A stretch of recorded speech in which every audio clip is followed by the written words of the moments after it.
2026년을 준비하면서 11월부터 12월까지 물론 병원 입원을 기다리는 가운데 십계명을 다시 한번 천천히 살펴보는 시간들을 가졌었습니다. 그러면서 전체를 차분히 읽으면서 가장 먼저 한 질문은 가장 근본적인 질문이었죠. 하나님께서 이제 갓 출애굽한 이스라엘 백성들에게 왜 십계명을 주셨는가라는 것이죠. 먼저 먹을 것, 마실 것, 미래 비전, 그리고 여정 이런 것들을 설명하시기보다 먼저 십계명을 주셨다는 것이 어떤 의미냐라는 것이었습니다. 여러분 어떻게 생각하시겠습니까? 특히 어떤 교회든 어떤 처음 온 교인들이 있을 때 가장 먼저 설명하는 것들은 우리 교회가 어떤 교회인지, 우리 교회에 어떤 공동체가 조직되어 있고 어떤 일들을 하고 있는지, 앞으로 어떻게 해나가고자 하는 부분들이 있겠지만 그런 것들이 아니라 바로 십계명을 주셨다라는 것이죠. 십계명을 주신 이유를 생각할 때 가장 먼저 든 생각은 지키라라는 그 구절이었습니다. 십계명의 항목 하나하나의 마무리가 지키라는 것이죠. 그런데 이 십계명을 살피면 살필수록 드는 생각은 이 지키라는 하나님의 말씀에 담긴 하나님의 깊은 사랑이었습니다. 그렇습니다. 부모가 자녀에게 이런저런 이야기를 합니다. 이런저런 규칙을 얘기하고 자녀에겐 잔소리로 들리지요. 이것 해라 저것 해라를 말하고 지키라고 합니다. 그런데 그런 말들을 하며 지키라고 말씀하신 부모님의 그 목적이 어디 있습니까? 단순히 내 말에 따라라, 내 말을 지켜라 하는 것들에 있지 않다라는 것이죠. 너는 내 자녀이므로 내 자녀답게 부모인 내 말을 지키라는 의미가 아닙니다. 그 지키라는 것들의 목적에는 그렇게 살아야 하고 그렇게 살아야 내 자녀가 제대로 행복을 누리며 살아갈 수 있다는 그 사랑이 담겨 있기 때문이지요. 먼저 살아갔고 먼저 더 많은 것을 아는 부모의 사랑입니다. 십계명의 항목들을 좀 보십시오. 뭐 특별한 것 없습니다. 사람이 살아가는데 당연한 것들입니다. 부모를 공경해야 되는 것이고 이웃의 생명과 재산을 지켜주는 것 등등 물론 하나님에 대한 것들도 있지만 하나님 대신에 다른 신들의 이름을 붙인다라면 다른 종교나 아니면 윤리적 항목들과 그렇게 다를 바가 없습니다. 각 민족과 국가들의 기본법의 형태와도 유사합니다. 왜냐하면 사람 사는 것이 다 거기기 때문입니다. 그러므로 이 십계명을 이스라엘 백성들에게 주신 제1의 목적은 바로 이스라엘 백성들에게, 하나님의 자녀들에게 어떻게 살아야 하는가를 알려주시는, 이끌어주시는 하나님의 사랑이 그 안에 있다는 것이죠. 그래서 예수님께서 이 율법을 정리하실 때 사랑이라는 이 단어로 정리하신 것입니다. 출애굽기 24장에는요. 하나님께서 십계명과 기타 법들을 주신 것들에 대해서 이스라엘 백성들이 하나님 주신 법들을 우리가 지켜 준행하겠습니다라고 고백하고 있는 장면이 나옵니다. 그 후에 하나님께서 이스라엘 백성들의 대표들과 함께 만나셨죠. 그렇다면 광대하신 하나님 앞에 백성들이 장엄한 고백을 하고 간 이스라엘 대표들이 하나님을 만난 자리에서 한 일이 무엇인지 아십니까? 출애굽기 24장 11절은 이렇게 말합니다. 그들이 하나님을 뵈며 먹고 마셨다. 물론 그 순간에 하나의 모임처럼 보일 수 있는 모습입니다. 하나님을 뵈며 하나님 앞에서 먹고 마셨다. 근데 이것이 상징하는 의미는 뭐냐면 그 말씀으로 살아갔다라는 것입니다. 우리의 삶이 그렇다라는 것입니다. 하나님을 뵈며 하나님과 함께 먹고 마시고 살아가는 그 모습이 우리의 삶이라는 것이죠. 우리가 살아가는 모습이어야 한다는 것입니다. 그래서 출애굽한 이스라엘 백성들이 40년간의 광야 생활을 마치고 가나안 땅에 들어가기 전에 신명기에서 다시 한번 같은 십계명을 다시 가르쳐 주신 것입니다. 애굽에서 노예로 살던 사람들이, 광야에서 나그네로 살던 사람들이 드디어 이제 새로운 그 땅에 정착해서 안정적이고 편안한 삶을 살게 되었습니다. 각 가정마다 땅이 생겼습니다. 하나님의 뜻을 따라서 자유와 평등과 평화의 공동체를 이루게 되었습니다. 그런데 이 좋은 일을 앞에 두고 모세는 걱정을 합니다. 달라진 건 상황인데 그 상황 때문에 하나님과 함께 살아가는, 하나님을 향한 믿음까지도 변하게 될까봐 두렵기 때문이었습니다. 40년 동안이나 광야에서 그렇게 하나님과 함께 살았다라면 충분히 익숙해지고 당연하게 될 것이라고 생각하지 말라는 것입니다. 우리의 신앙의 자리도 마찬가지입니다. 우리가 얼마나 오랫동안 신앙생활인지 모르겠지만 그것이 우리의 삶에 익숙하게 되리라는 그것에 대한 교만한 생각을 가지지 말라는 것입니다. 앞뒤가 다르고 예배 드리는 이 자리에서 모습과 예배 드리고 난 후의 모습이 다른 게 우리들입니다. 어떤 상황에 마주쳐서는 전혀 다른 그리스도인답지 않은 상황의 판단과 기준을 가지고 결정하는 것들이 우리들의 모습이기 때문입니다. 우리들이 살아가는 세상은 우리가 이전에 겪지 못했던 새로운 세상이 날마다 벌어지게 됩니다. 그때마다 내가 지금까지 하나님을 붙들고 살아왔기 때문에 당연하게 하나님 뜻대로 하나님의 백성답게 살 것이라는 그러한 아니란 생각에서 우리는 벗어나야 한다는 것이죠. 오직 하나님만 의지하며 살아간 광야에서 40년간의 생활이었지만 이들이 또한 새로운 가나안 땅에 들어가서 그렇게 될 수 있으리라는, 그것을 지킬 수 있으리라는 것이 모세에게는 당연하게도 걱정되는 일이었고 반드시 벌어질 일들이었기 때문이죠. 사람이 그렇습니다. 아주 작은 일에도 쉽게 흔들립니다. 아주 작은 변화에도 쉽게 달라집니다. 이런저런 핑계와 변명에 익숙해지고 이런저런 조바심과 걱정에도 익숙해집니다. 어려운 상황에서만 그런 것이 아닙니다. 형통한 상황에서도 그렇습니다. 어려울 때는 어려워서 믿음이 변하고요. 형통할 때는 형통해서 믿음이 흔들립니다. 그게 우리네입니다. 모세가 걱정하는 것도 그래서입니다. 사실 얼마나 좋아졌겠습니까? 낯선 땅입니다. 하지만 애굽에서 노예로 살던 때보다 힘들겠습니까? 새롭게 적응해야 하긴 하지만 광야에서 나그네 생활하던 때보다 더 힘들겠습니까? 집이 있습니다. 땅도 있습니다. 농사도 지을 수 있습니다. 가축도 기를 수 있습니다. 내일이 예측되어지고 또한 보장이 되어진다는 말이죠. 이런 것들의 대부분은 모세의 증언에 의하면 그들이 수고한 것들이 아니라 이미 준비되어진 것들이라고 이야기합니다. 이미 지어진 성읍이 있고 이미 있는 포도원이 있고 그것을 경작하며 그 안에 살게 될 것이라고 이야기합니다. 상황은 이전과는 비교할 수가 없습니다. 그들이 채우지 않았지만 온갖 좋은 것들로 가득 찬 집들이 있고 그들이 파지 않았지만 이미 파놓은 우물들이 충분합니다. 그들이 심지 않았지만 이미 갖고 오는 포도원과 올리브밭이 있습니다. 그냥 들어가 살면 됩니다. 그냥 들어가서 쉴 때 쉬고 일할 때 일하면서 기쁘고 즐겁게 살면 됩니다.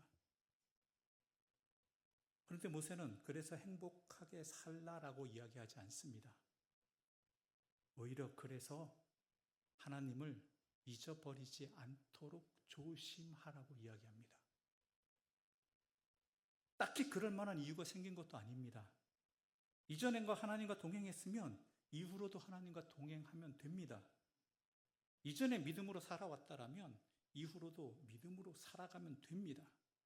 그런데 그렇게 되지 않는다라는 것이죠. 상황이 바뀌면 마음 또한 바뀔 수 있다라는 것입니다.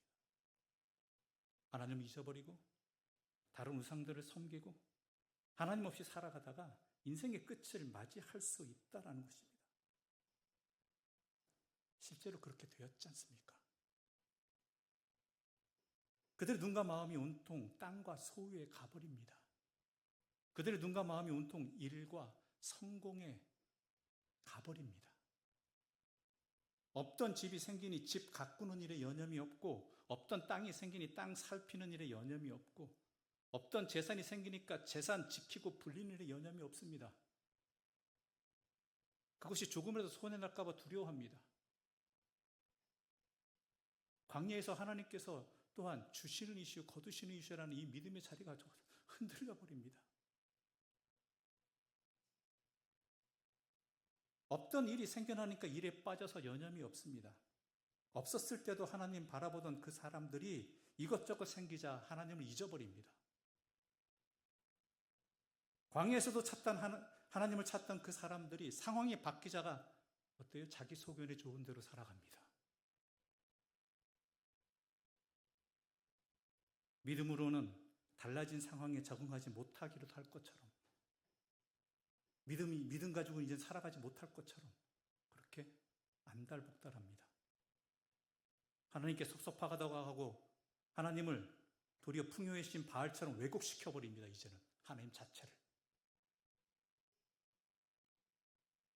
이름은 하나님의 백성인데 삶은 하나님의 백성이 아니게 되었지 않습니까? 모세는 사람이 얼마나 약한지를 알기 때문입니다.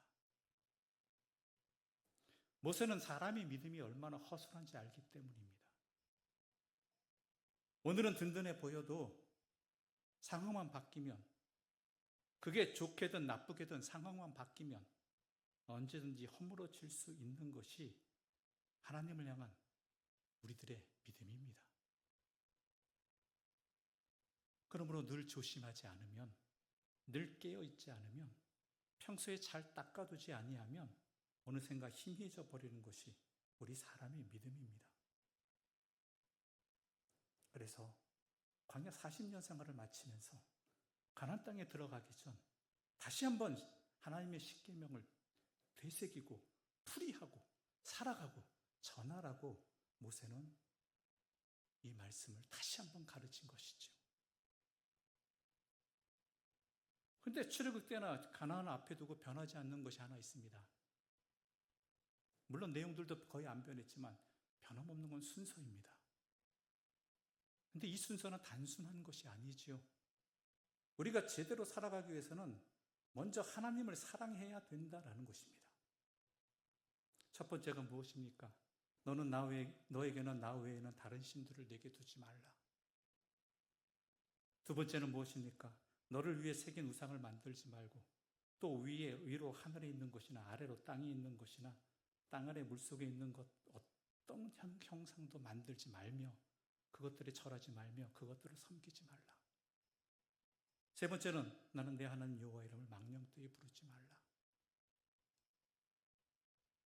이를 예수님은 마태복음 6장 24절에서 한 사람이 두 주인을 섬기지 못할 것이니 혹 이를 미워하고 저를 사랑하거나 혹 이를 중히 여기고 저를 경히 여김이라. 너희가 하나님과 재물을 겸하여 섬기지 못하느니라 말씀하셨습니다. 어떠십니까? 우리가 그렇지 아니합니까? 여러분들의 삶을 또한 다른 사람을 평가하거나 판단하거나 심지어 여러분의 가정이나 교회를 볼 때 하나님만이 유일한 기준입니까? 아니면 학력이나 재물이나 그런 것들로 잘 살았다 못 살았다, 제대로 살고 있다 못 살고 있다의 기준이 되고 있지 않습니까?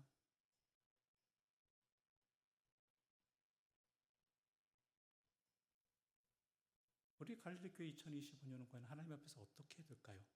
아니면 우리가 제대로 또한 올해도 잘 살고 넘겼고 내년을 잘 준비했을 때이라는 기준이 재물입니까? 왜 두 주인을 섬기고 있습니까? 아니 솔직히 두 주인이지만 솔직히 한 주인 아닙니까? 우리 삶의 자리에서도 하나님이 기준이 아니라 우리가 얼마나 풍요롭게 살았고 주어진 것들을 잘 지키고 있고 더 늘려갔는가가 내 삶이, 내 자녀들의 가정이 평안한 아니냐의 기준이 되고 있지 않습니까? 그러면서 그것이 하나님의 은혜와 복이라고 이야기하지만 실제로는 하나님 외에 다른 신을 나의 삶의 평가를, 기준을, 목적을 하나님 아닌 다른 곳에 두고 있다는 것이죠. 위로 하늘에 있는 것이나 아래로 땅에 있는 것이나 어떤 것들에도 그들을 섬기지 말라고 하셨는데 그들이 내 삶을, 우리의 공동체를 주관하는 기준이 되어버렸습니다. 이스라엘 백성이 광야에서 있고 공간에 그들에게 중요한 것은 하나님이었습니다. 물론 어긋날 때도 있었지만은 하나님께서 어떻게 생각하실까? 하나님이 어떻게 인도하실까? 그런데 가나안 땅에 들어간 이스라엘 백성들은 자기의 땅이 얼마나 지켜지느냐, 자기의 가축이, 자기의 농수산물, 결론들이, 추수한 것들이, 이런 것들이 기준이 되어버렸다는 것이죠. 하나님 앞의 삶이 아니라 하나님 보시기에 어떠한가가 아니라 그것이 지금까지 살아왔고 오늘을 살아가고 내일을 살아가는 우리들에게는 어떠하냐라는 것이죠.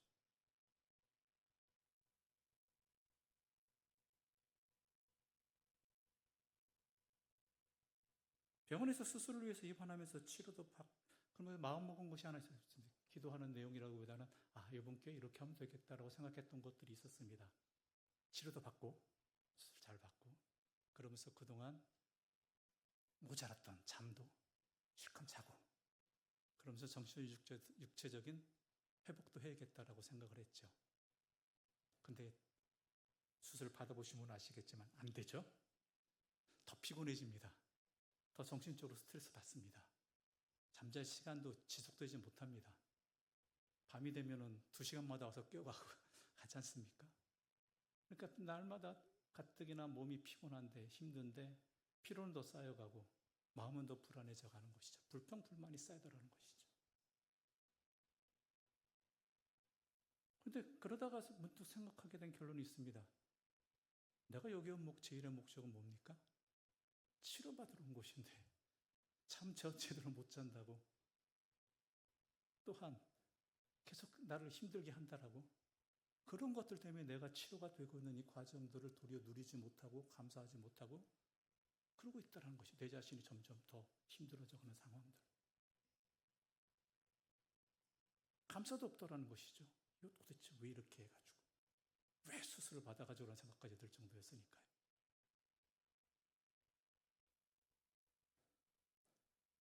우리 삶이 그렇다라는 것이죠. 여러분, 주일날 나와서 이 예배를 드리는 목적이 어디 있습니까? 여러 가지 목적이 있겠죠. 근데 하나님 아닙니까? 하나님 만나는 것, 하나님과 함께하는 것. 그런데 그 외에도 여러 가지 또 다른 목적들도 있겠죠.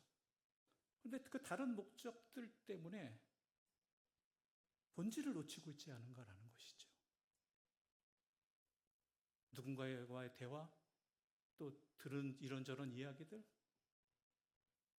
또한 예배 외에 다른 것들의 요소들에 의해서 영향을 받는 것, 이런 것들 때문에 기껏 만나러 온 함께 하신 하나님의 은혜를 놓쳐버리고 있는 것은 아니냐라는 것이죠. 물론 그럴 수 있습니다. 그렇기 때문에 지켜야 됩니다. 또 서로 지켜줘야 됩니다. 이 자리를 통해서 하나님과의 소중한 만남에 또 하나님 안에서 힘을 얻는 그러한 것들이 이 사람이 내가 그것을 놓치지 않을 수 있도록 내 스스로도 노력을 해야 되고요. 많은 어려움들이 있거든요. 유혹들이 있고 흔들게 하는 것들이. 또한 다른 사람이 그렇지 않은 그것을 지켜나갈 수 있도록 서로가 합력하여 이것을 놓치지 않게 하는 게 신앙의 공동체이고 또한 우리가 이 자리에 함께 있는 목적이기도 한 것이죠. 물론 하고 싶은 건 많고 또한 주고받고 싶고 나누고 싶은 것도 많겠지만 한번 생각해 보십시오. 그런 것들로 인해서 혹시 나의 자신이나 다른 사람들이 하나님을 놓쳐버리게 되는 것은 아닌가?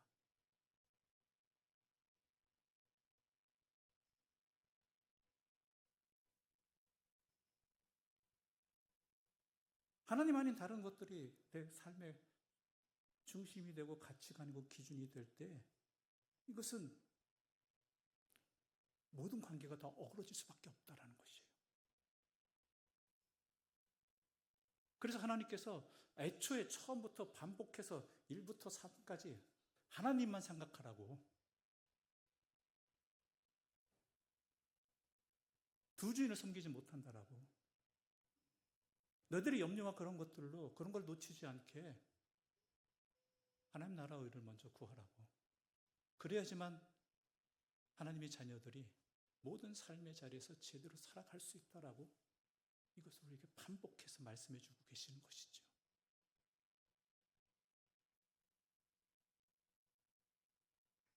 다른 날들과 다른 사람들도 다른 관계도 어그러 제대로 살아갈 수 없습니다. 하나님을 기준으로 하나님의 마음으로 바라보고 관계하고 함께하지 못하기 때문입니다. 하나님 기준으로 살아가지 못할 때 다른 모든 날들이 하나님과 함께하는 날들이 될 수 있겠습니까? 하나님께 감사할 수 있는 날들이 될 수 있겠습니까? 하나님이 기준이 되지 않을 때 부모와 자식 간의 관계가 제대로 유지될 수 있겠습니까? 서로 공경하고. 세상의 기준으로 바라보고 세상의 물질이나 세상의 가치관으로 내 자녀들을 바라보고 부모를 바라보니까 공경이 뭡니까? 서로 짐같이 여겨지는 것이죠. 이유는 단 하나입니다. 하나님 안에서 서로를 바라보지 못하고 있기 때문이죠. 이웃들과의 관계도 마찬가지겠죠. 내가 기준이 되어버리고 내가 신이 되어버리고 세상의 가치관이 신이 되어버리면요, 이웃들은요 서로 지켜주고 서로 사랑하고 관계가 되지 않습니다. 하나님 안에서 될 때예요. 하나님만의 기준이 될 때.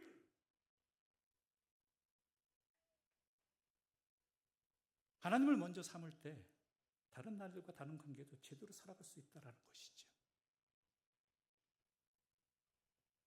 그런데 하나님을 기준으로 삼는 것에 대한 오해와 교만들이 있습니다. 이것을 하나님께서 이렇게 말씀하시죠. 나의 이름을 망령되이 일컫지 말라. 우리가 하나님을 얼마나 제대로 알고 있는가 하는 것입니다. 물론 여러분들 많이 아시죠. 그런데 그게 좀 하나님의 전부냐라는 것이죠. 진짜 하나님의 뜻이 맞는가라는 것이죠. 하나님의 이름으로 내 생각과 세상의 가치관과 또한 내 경험들을 들이대고 있는 것은 아니냐라는 것입니다. 하나님의 무한하심을 나의 조그만 신앙적 경험으로 대체하고 있는 것은 아니냐라는 것이죠. 그래서 하나님께서는 나의 이름을 망령되이 가벼이 여기지 말라라고 이야기하시는 것입니다. 그러므로 우리 평생에 쉬지 않고 기도하며 수고해야 될 것들은요, 하나님을 열심히 하는 것입니다. 죽을 때까지도 우리는 그 자리를 놓치지 말아야 되는 것이죠. 과연 내가 하나님을 제대로 알고 있는 것이냐? 하나님의 뜻이 맞는 것인가? 항상. 그래서 쉬지 말고 기도해야 되는 것이에요. 그리고 그것으로 나의 삶을 살아가는 것, 이게 바로 믿음입니다.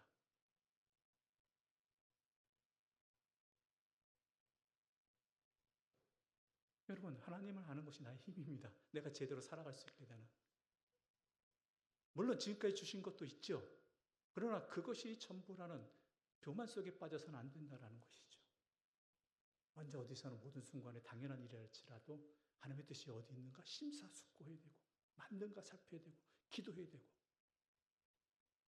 또 지금 깨닫지 못한다 할지라도 계속 그 자리를 포기하지 말고 묵묵히 주의 삶을 살아가면서 주의 뜻을 기다릴 수 있는 것, 이게 우리의 평생의 신앙의 자리라는 것이죠.